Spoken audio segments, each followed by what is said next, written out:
All right, Chris Paul, who declined a player option in excess of $44 million, has done what we all expected. He's going to return to Phoenix. The deal will be 4 years, $120. So he could have had 1 year, 44. Instead, he gets 4 years, $120. So he basically tacks on 3 more years at $76 million to stay in the Valley. Chris Paul last season helped lead Phoenix all the way to the NBA Finals. All right, Bill Ryder jumps aboard. All right, Bill, Chris Paul goes back. We're not surprised, but what do you make of this deal? And did you expect that this is about where he'd land money-wise after declining the $44.2 million option?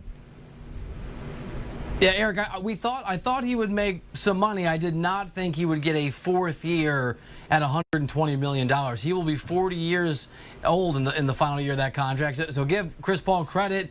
He certainly had a great run in Phoenix. He's the leader of that locker room. He enjoyed that young core. It probably doesn't hurt that he returned, that he made even more money than most of us thought. That's a hell of a haul for a 36-year-old point guard, even one as capable as Chris Paul was this past season. Now, look, you have guys, when they get later in their career, you see that point guards just sort of fall off. Nobody has made an all-star team in their 17th year later at the point guard position. He's going to try to buck that trend. Do you think this deal is going to look so rosy for Phoenix when we get to years 3 and 4?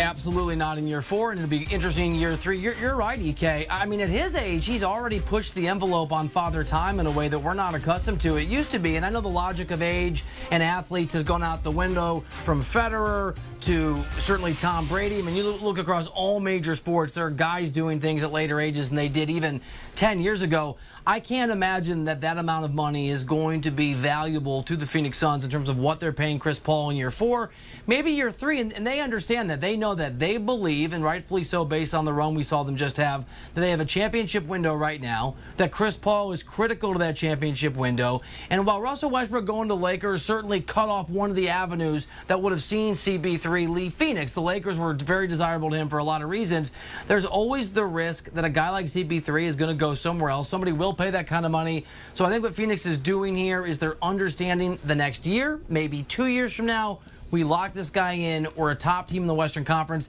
And if he's better than expected in year 3 and year 4, it's simply... Want a sports network that delivers everything that matters about the game? The highlights, the picks, the instant analysis. No yelling, no fake debates, no politics. Hit the subscribe button and never miss a moment.